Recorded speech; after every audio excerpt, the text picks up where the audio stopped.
sa mundong ito, laking tuwa ng magulang mo, at ang kamay nila ang iyong ilaw.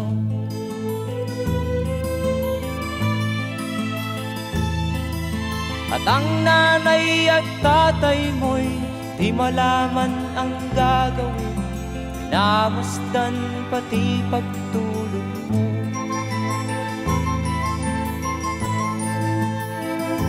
At sa gabi napupuyat ang iyong nanay sa pagtimpla ng gatas mo.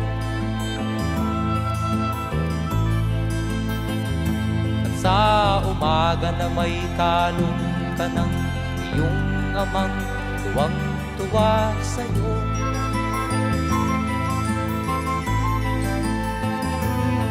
Ngayon nga ay malaki ka na, nais mo'y